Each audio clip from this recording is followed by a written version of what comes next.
Hi friends, welcomes to Vasantham Saravanan channel. இன்றைக்கி நம்ம சேனலில் மல்டிகிரெயின் தோசை எப்படி செய்கிறதுன்னு பார்க்க போகிறோம். நிறைய சத்தான தானியங்கள் சேர்த்து இந்த தோசையை நம்ம செய்கிறதால கண்டிப்பாக இந்த டிஃபன் ரொம்பவே உடலுக்கு வலிமையும் சத்துக்களையும் கொடுக்கக்கூடிய நல்ல ஒரு டிஃபனாக இருக்கும். இந்த டிஃபனை நம்ம மார்னிங் பிரேக்ஃபாஸ்ட்டாகவும் எடுத்துக்கலாம், இல்லைனா ஈவினிங் டைமில் டின்னருக்கு பதிலாக இந்த டிஃபனை நம்ம எடுத்துக்கலாம். இப்போது இந்த மல்டிகிரெயின் தோசை எப்படி செய்கிறதுன்னு பார்க்கலாம். வீடியோக்குள்ளே போகிறதுக்கு முன்னாடி நம்ம வசந்தம் சரவணன் சேனலை சப்ஸ்கிரைப் பண்ணாதவங்க சப்ஸ்கிரைப் பண்ணிக்கோங்க. கூடவே இருக்க பெல் ஐக்கானையும் கிளிக் பண்ணிக்கோங்க. இப்போ இந்த நவதானிய தோசை எப்படி செய்கிறதுன்னு பார்க்கலாம். இந்த நவதானிய தோசை செய்கிறதுக்கு தேவையான பொருட்கள் என்னென்னு பார்த்துடலாம். ஃபஸ்ட்டு இந்த நவதானிய தோசைக்காக ஒரு 1/2 டம்ளர் அளவுக்கு கருப்பு கொண்ட கடலை எடுத்து வச்சுருக்கேன். இப்போ நான் சொல்கிற எல்லா அளவுகளையுமே ஏதாவது ஒரு டம்ளர் யூஸ் பண்ணி இல்லை ஏதாவது ஒரு கப் யூஸ் பண்ணி நீங்கள் அளந்து எடுத்துக்கோங்க. ஒரு 1/2 டம்ளர் அளவுக்கு கருப்பு கொண்டக்கடலை எடுத்திருக்கேன். அடுத்ததாக 1/2 டம்ளர் அளவுக்கு வரகரிசி எடுத்து வச்சுருக்கேன். அடுத்து இது கூடவே ஒரு 1/2 டம்ளர் அளவுக்கு திணை எடுத்து வச்சுருக்கேன். அடுத்தது ஒரு 1/2 டம்ளர் அளவுக்கு காராமணி எடுத்துக்கிறேன். காராமணி சுண்டல் சொல்லுவாங்க இல்லையா, அது ஒரு 1/2 டம்ளர் அளவுக்கு. இப்போ இது கூடவே ஒரு 1/2 டம்ளர் அளவுக்கு கேழ்வரகு,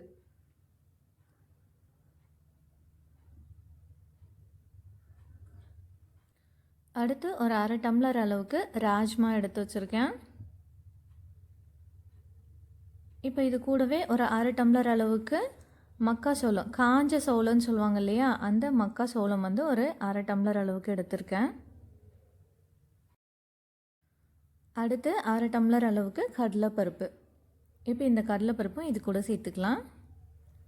அடுத்து 1/2 டம்ளர் அளவுக்கு வெள்ளை சோளம், வெள்ளையாக இருக்கும் இல்லையா கடைகளில், அந்த மாதிரியான வெள்ளை சோளம், அது ஒரு 1/2 டம்ளர் அளவுக்கு இது கூட சேர்த்துக்கிறேன். இப்போது 1/2 டம்ளர் அளவுக்கு கருப்பு உளுந்து சேர்த்துக்கிறேன். இது உடச்சதாகவும் நம்ம சேர்த்துக்கலாம், இல்லை முழுசாக இருக்கிற கருப்பு உளுந்து கூட நம்ம சேர்த்துக்கலாம். 1/2 டம்ளர் அளவுக்கு கருப்பு உளுந்து. இப்போ அடுத்ததாக இது கூட ஒரு 1/2 டம்ளர் அளவுக்கு ரத்தசாலி அரிசி எடுத்துக்கிறேன். இந்த ரத்தசாலி அரிசியில் ஏராளமான நன்மைகள் நம்ம உடம்புக்கு இருக்குது. யாருக்கெல்லாம் ரத்த சோகை இருக்கோ அவங்களாம் அந்த ரத்தசாலி அரிசியை உணவில் சேர்த்துக்கிட்டோம்னா ரத்த அணுக்களை அதிகரித்து அந்த ரத்த சோகையை வந்து போக்குதுன்னு சொல்கிறாங்க. கண்டிப்பாக இந்த ரத்தசாலியை வந்து எடுத்துக்கோங்க உணவோட. ரத்தசாலி அரிசி உங்ககிட்ட இல்லைன்னா அதுக்கு பதிலாக நீங்கள் சிவப்பரிசி கூட எடுத்துக்கலாம். இப்போ அடுத்ததாக 1/2 டம்ளர் அளவுக்கு பச்சை பட்டாணி எடுத்து வச்சுருக்கிறேன். ஃபைனலாக 1 ஸ்பூன் அளவுக்கு வெந்தயம் இது கூட சேர்த்து வச்சுருக்கிறேன்.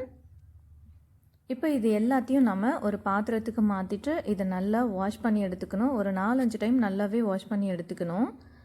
வாஷ் பண்ணிவிட்டு ஓவர் நைட் இதை நம்ம ஊற வச்சு வைக்கணும். அப்போ தான் நம்ம மறுநாள் அரைச்சி இதை புளிக்க வச்சு தோசை செய்கிறதுக்கு ரொம்பவே ஈஸியாக இருக்கும். இப்போ இந்த தானியங்கள் எல்லாத்தையும் ஒரு பாத்திரத்துக்கு மாற்றிக்கிறேன்.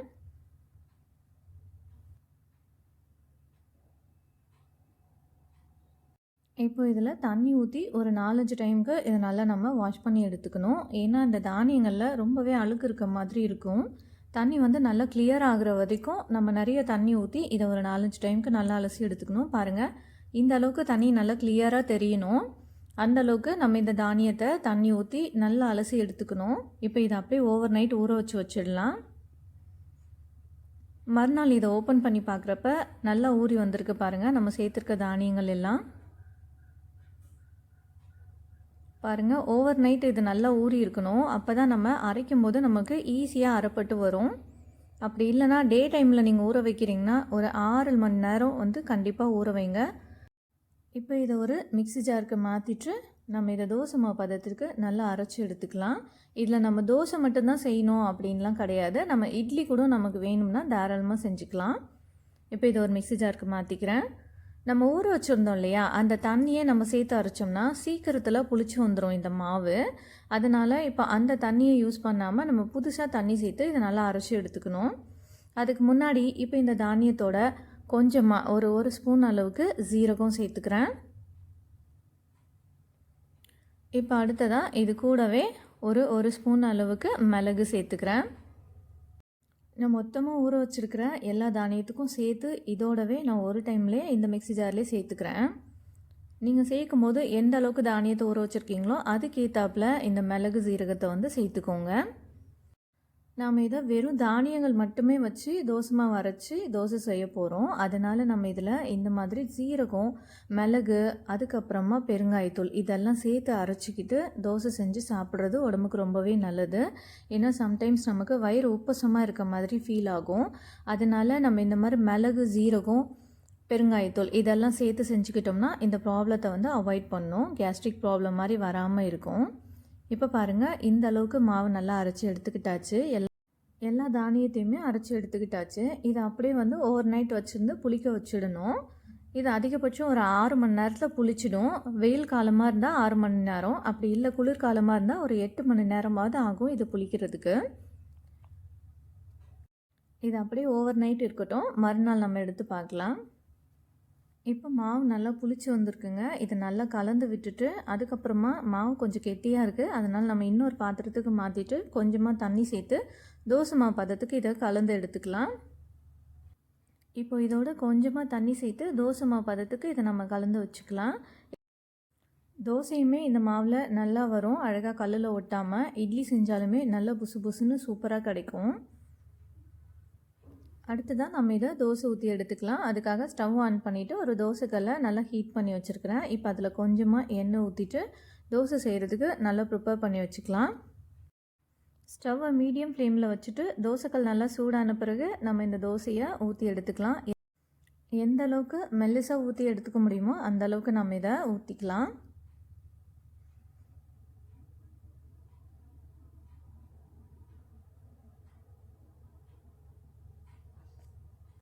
தோசை நல்லா ஒரு சைடு வெந்துட்ட பிறகு அடுத்ததாக நம்ம இதை திருப்பி போட்டுக்கலாம். நல்லா இந்த தோசை ரொம்பவே கிறிஸ்பியாகவும் கிடைக்கும். நமக்கு எந்த அளவில் வேணுமோ அந்த மாதிரி நம்ம கிறிஸ்பியாக வேணும்னாலும் கிறிஸ்பியாக எடுத்துக்கலாம்.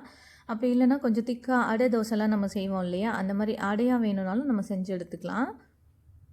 இப்போ இதை திருப்பி போட்டுக்கலாம்.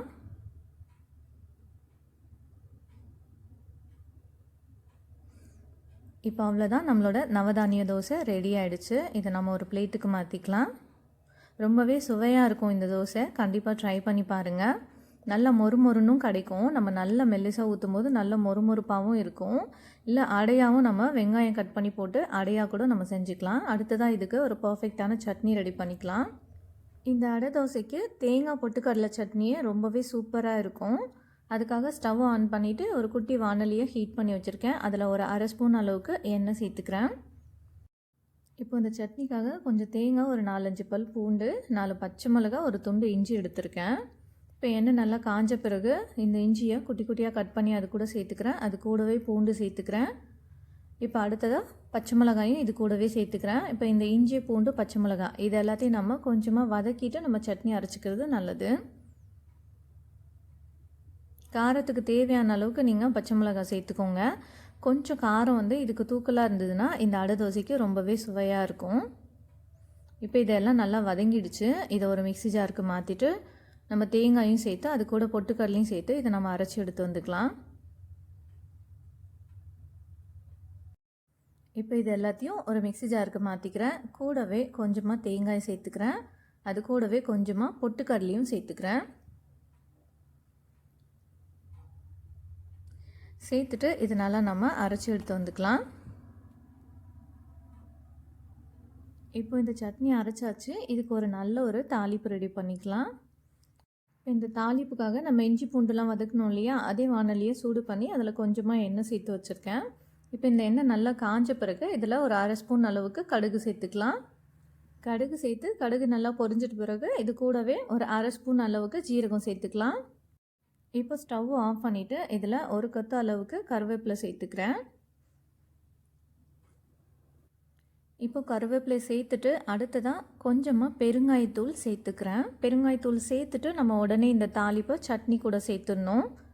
நம்ம எப்போவுமே உடச்சக்கடலை சட்னி செய்யும்போது அதோட தாளிப்பில் நம்ம கொஞ்சமாக பெருங்காயத்தூள் சேர்த்து செஞ்சுக்கிட்டோம்னா இந்த நெஞ்சு கரைக்கிற மாதிரி இருக்கும் இல்லையா, சம்டைம்ஸ் தேங்காய் சட்னி, உடச்சக்கடலை சட்னி நெஞ்சு கரைக்கிற மாதிரி இருக்கும் சிலருக்கு.